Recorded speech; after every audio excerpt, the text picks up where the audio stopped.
Bonjour. La semaine dernière, je vous ai expliqué comment se créer en quelque sorte un compte sur Cozy Casa. Eh bien, aujourd'hui, on va voir comment, et c'est le but du jeu, comment utiliser Cozy Casa. Alors, pour retrouver Cozy Casa, bah, je fais tout simplement Cozy Casa dans Google. Vous pouvez utiliser d'autres moteurs de recherche, il en existe plein. Voilà, donc voilà, j'ai l'adresse qui s'affiche ici. Moi, ce que je veux, c'est faire un plan en 3D. Alors, c'est pas tout à fait vrai au départ, je vais faire un plan en 2D. Mais vous allez voir ça.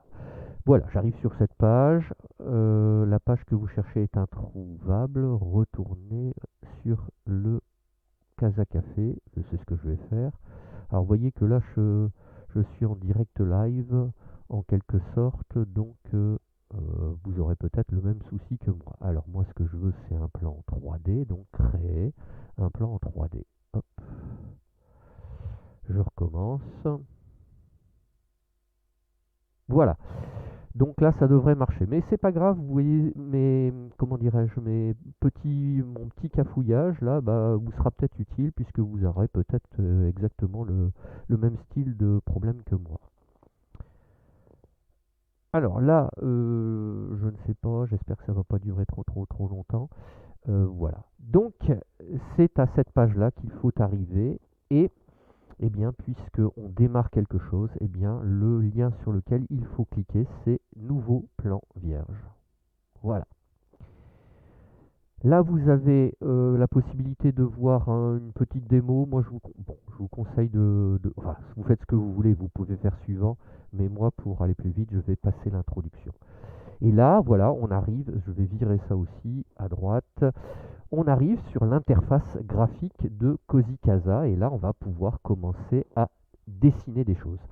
Alors, il faut aller, et c'est bien normal, au départ, il faut construire son volume, et donc il faut cliquer sur construire ici. Voilà, je reclique, en fait, c'était déjà fait, et là, on voit tout ce que l'on peut importer dans Cozy Casa. Nous, ce qui nous intéresse ici, c'est le menu mur et cloison. Je clique ici. Euh, Toute première chose, moi dans mon conteneur, l'épaisseur des murs, eh bien je sais que c'est 12 centimètres. Donc je vais mettre ici 12 centimètres. Voilà, comme ça ce sera fait une fois pour toutes et je suis tranquille.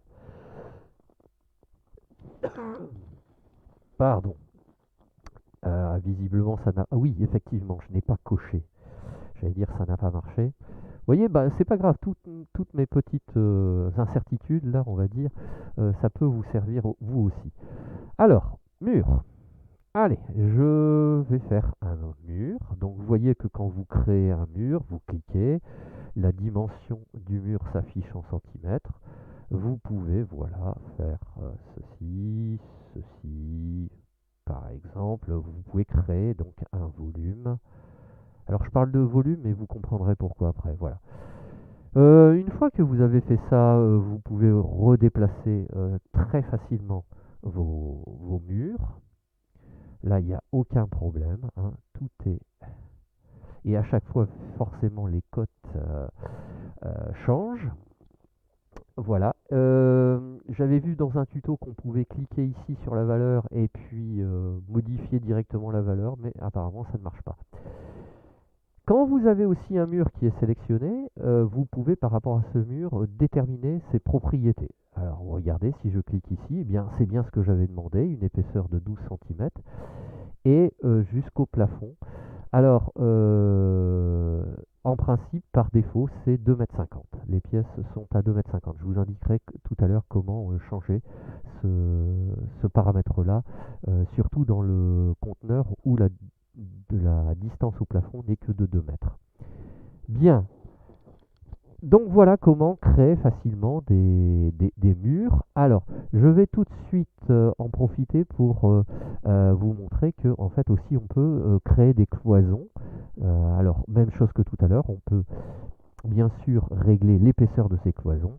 Et voilà, si je clique sur cloison, et bien ici par exemple, je peux séparer ma pièce comme ceci.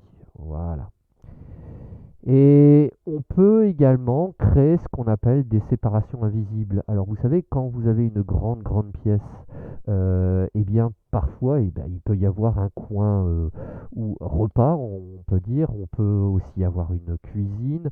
Enfin bref, c'est donc plutôt, je dirais des zones au niveau de la pièce qui ont des fonctions un peu différentes, hein.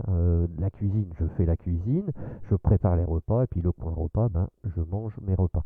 Donc voilà, donc c'est un petit peu l'optique ici. Donc on peut, par exemple, voilà, je peux faire une séparation ici, considérer que finalement, dans une même pièce, il y a deux zones différentes. Bien, voilà, donc ça c'était pour vous présenter comment dirais-je, les différentes possibilités. Maintenant, je vais arrêter la vidéo là et puis je vais vous montrer dans une autre vidéo comment construire votre conteneur. Je reviens vers vous tout de suite. Merci.